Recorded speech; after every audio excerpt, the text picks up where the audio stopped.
Welcome to yet another edition of TV Africa News. This is Africa Today. My name is Najima Luima, but first are the headlines.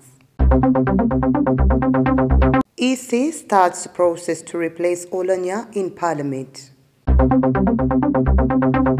Uganda receives guns used in killing geologists, UPDF soldiers from Kenyan authorities. Sankara supporters gather at the monument following court ruling. CECAFA confirm host nations for 7 tournaments. A warm welcome once again. Now the news in detail. The Electoral Commission has started the process to have the parliamentary position left vacant by Jacob Oulanya filled. Oulanya, the elected member of parliament for Omoro County in Omoro District, died on March 20th, 2022 in the US, where he had earlier been admitted with cancer. We have more. On Thursday, the Electoral Commission Secretary Leonardo Mulekwa wrote to various political parties asking them to prepare for the forthcoming by-election in Omoro. Mulekwa said in the notification to the various political parties' secretary-generals that following the death of the directly elected member of parliament for Omoro County constituency, Omoro District, Right Honorable Jacob Lokori Oulanya, and the subsequent notification of existence of the above vacancy by the clerk to parliament, as required by the law, the Electoral Commission has approved a program to fill the vacancy. Mulekwa says this is in line with Section 3I of the Parliamentary Elections Act 2005. According to the subsequent tentative program by the Electoral Commission, the by-election in Omoro will be held at the end of May 26th. By this will start with the updating of the voters' register, which will last for 6 days starting on Thursday next week. Consequently, this will be followed by the display of the register at different polling stations, and this will be done between April 26th and May 4th, whereas nomination of candidates will be held on May 12th and 13th. Campaigns will run from May 16th to 24th, 2022, before elections are held on May 26th. The ruling interim party is expected to front deceased Oulanya's son, Andrew Ojok, to replace his father in Omoro. The Uganda Joint Security Delegation led by the resident District Commissioner Morocco Judge William on Thursday received 2 guns from the Turkana County government in Kenya. The 2 guns were used by yet to be identified armed Turkana and Matheniko criminal elements to kill 3 Ugandan geologists and 2 UPDF soldiers in Kubebe area, Lutsan sub-county in Morocco District on March 21st, 2022. On Thursday, the Morocco RDC confirmed that the 2 guns had been received from Kenyan authorities and called for strengthening of security cooperation between Uganda and Kenya in pursuit of regional peace and security. On his part, the Member of Parliament for Loima constituency in Kenya, Jeremiah Ekamais, apologized to the government of Uganda for the lives lost due to criminality. He noted that issues of security are very sensitive, especially at cross-border points, and called for technical and operational interventions to enable the peaceful coexistence of both communities. The UPDF 3rd Division Commander Brigadier General Joseph Balikudembe requested for more interventions from the Kenyan officials. He mentioned that the existing bilateral relations only allow cross-border grazing once the pastoralists are unarmed and non-violent. He called for absolute measures to stop the rearming of criminals. Meanwhile, the Deputy County Commissioner for Loima, Mr. Tilob Timoth, pledged total commitment towards the hunt for the prime suspects who actively participate in the murder of innocent persons in Uganda during cattle raids. The East African Community National Early Warning Center has been opened at the Internal Security Organization headquarters in Kampala. The team from the Ministry of East African Community Affairs delivered several IT equipment to be used by the staff in the center situation room based at ISO headquarters. Speaking at the opening on Thursday, the Assistant Commissioner Economic Affairs in the Ministry of ESC Affairs, Annette Kaingazi, who represented the Permanent Secretary, Edith Mwanje, said that the establishment and operationalization of the center is a directive by the ESC Council of Ministers in line with the treaty establishing the East African Community. She revealed that the same council meeting directed partner states to establish national early warning centers and provide them with human and financial resources. According to Mwanje, the center in context of peace and security is an organized structure responsible for data collection, analysis, and is mandated to collaborate with other agencies and other relevant national and international organizations, research centers to generate information which can be used to advise on peace and security issues. She noted that the Early Warning Center will be handling threats like cross-border crimes, terrorism, violent extremism, and radicalization, proliferation of small arms, drug and human trafficking, money laundering, cybercrime, motor vehicle theft, cattle rustling, natural disasters, religious tensions, and genocides. The Permanent Secretary applauded Office of the President and International Security Organization for remarkable appreciation of a National Early Warning Center and offering to host it. Two considerations were made in favor of ISO to host the center because of its elaborate organizational structure, which escalates up to grassroots level, and its singular interest in the ESC peace and security initiatives and activities. Let's take a quick break. We will be right back.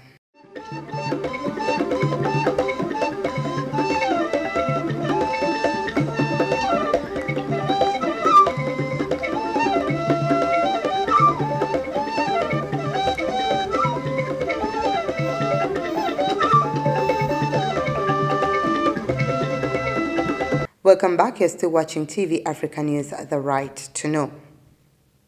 After a week of relative calm, clashes between Kinshasa's armed forces and the M23 movement in Eastern Democratic Republic of Congo resumed on Wednesday. Since March 28th, many civilians have fled their villages to seek safety.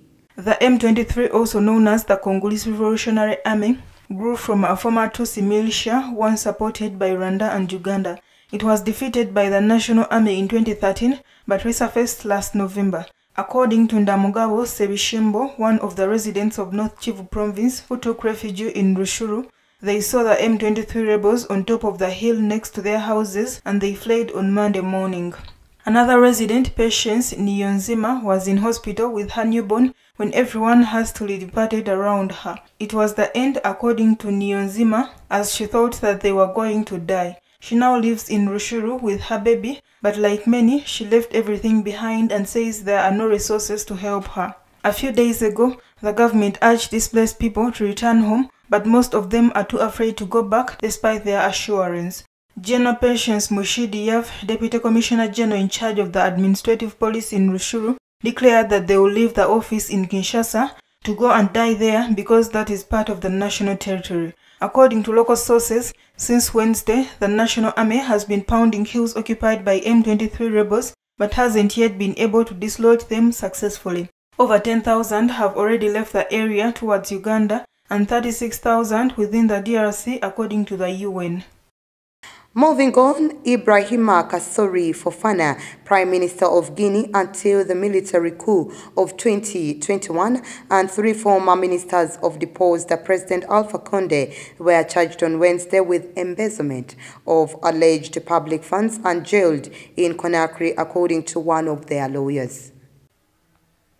Salifo Bivogui, head of a group of lawyers addition to Ibrahim Kassori Fofana, the former officials arrested a former defense minister, Mohamed Diane, environment minister Oye Gulavogi, and hydrocarbons minister Zakari Kolibari, and have been charged with embezzlement of public funds and sent to prison. The four former officials were brought before the prosecutor's office of the Court of Repression of Economic and financial offenses on Wednesday, newly created by the junta that overthrew President Condé on September 5th after more than 10 years in power. They had previously been questioned for 3 days by investigators. The exact charges against them were not specified. Ibrahim Kassori Fofana, head of government from May 2018 until September 2021 coup, had just been appointed on March 31st to head the former ruling party under Mr. Condé until a forthcoming Congress. Mr. Diane was a senior official under Mr. Condé. The military, which took power by force, made the fight against endemic corruption one of its major proclaimed battles. Kano Mamadi Doboya, head of the junta that took over as president, said there would be no witch hunt, by the justice would be the country's compass. Away from that, the Somali region of Somaliland launched an international appeal on Wednesday for $2 billion to urgently deliver humanitarian and livelihood support. The appeal comes after a huge fire destroyed the main market in the capital, Hargeisa, wiping out an estimated 5,000 small, medium and large family businesses and therefore devastating the local economy. We have more on this report.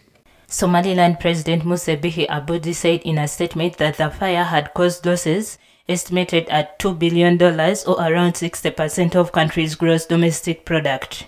Its gross domestic product in 2020 was just over $2.9 billion, shrinking 3.1% from the previous year, largely because of the impact of the COVID-19 pandemic. Somaliland declared independence from Somalia in 1991, but the move has not been recognized by the international community, leaving the region of about 4 million people. The breakaway region has, however, remained relatively stable, while Somalia has been racked by decades of political violence and Islamist insurgency. An investigation team is looking into the cause of the fire, and its report is expected to be disclosed to the media in the next few days. Supporters and members of a committee that honors the memory of Thomas Sankara, Burkina Faso's revolutionary leader, gathered at the monument built at the place of his 1987 assassination following a military trial that convicted several accused, including ex-president Blaise Compaoré, to life in prison.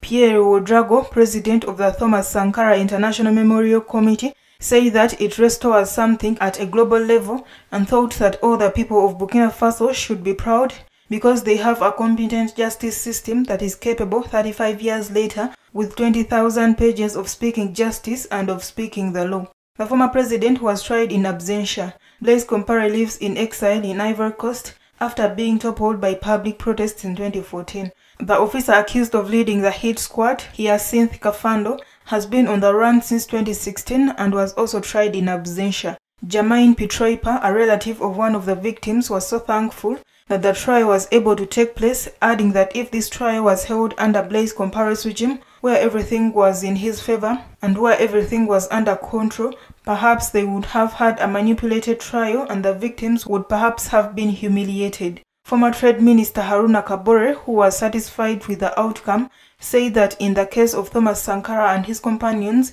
justice will allow them to take a step forward in the knowledge of the truth and justice.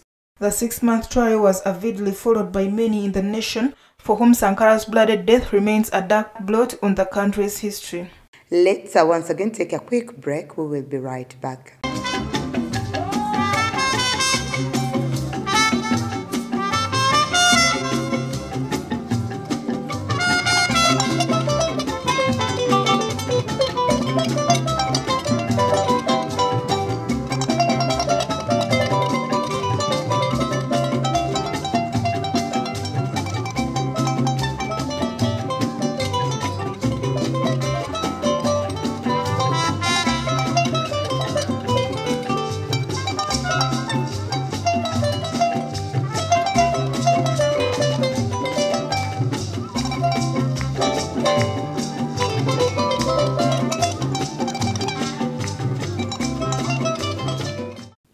Welcome back. You're still watching TV Africa News, the right to know. In our business news today, Rwanda is enlisted among the African countries that have been facing soaring food prices due to the conflict between Russia and Ukraine. Data also showed that Russian wheat accounted for 64% of Rwanda's total wheat imports. According to Teddy Kaberuka, an economic analyst, the root cause of the Ukraine crisis lies in the U.S. selfish gains to stir up trouble in regional security and stability.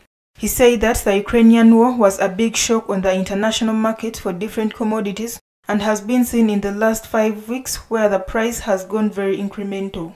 He said that it was not a secret that the US has so many foreign military bases, especially in Africa, Asia and in Europe, and are expanding their power too close to Russia.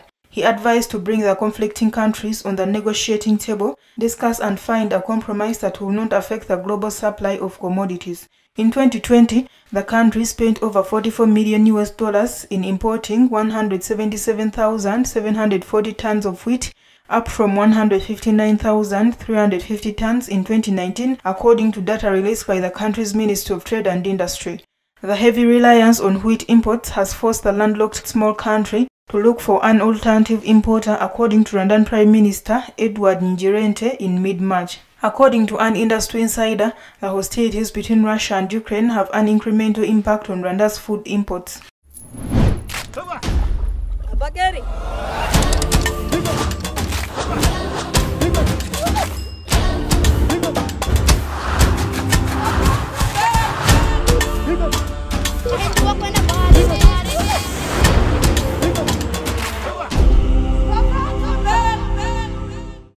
In our health news today, after many dates, the health response to the cholera outbreak in Cameroon is bearing fruit. The cholera unit at Bou Hospital has seen an influx of cases in recent weeks.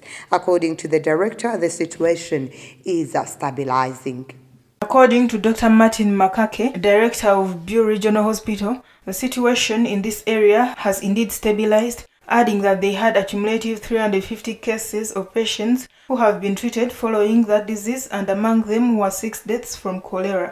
Despite the downward trend, patients are still flocking in Tiko. Moreover, the maternity unit has been transformed to accommodate serious cases. The head of the cholera unit at Tiko Hospital, Dr. Magete Eposi, explained that at the beginning, many people believed in the idea that cholera does not exist, but when the epidemic really started to grow, not only in Tiko, they learned that there are deaths in Biu-Limbe, and they started to believe in the existence of cholera. Dr. Magete added that some of them were even forced to go to the treatment center, seeing their relatives in bad shape, vomiting, so that they get convinced that it exists. Dr. Magwete Eposi concluded that another cause behind the outbreak is the glaring lack of toilets and drinking water for the population. On the ground, health workers are working with the population on awareness raising, education and vaccination. Cumulative cases since the beginning of the epidemic show 4,627 patients and 105 deaths.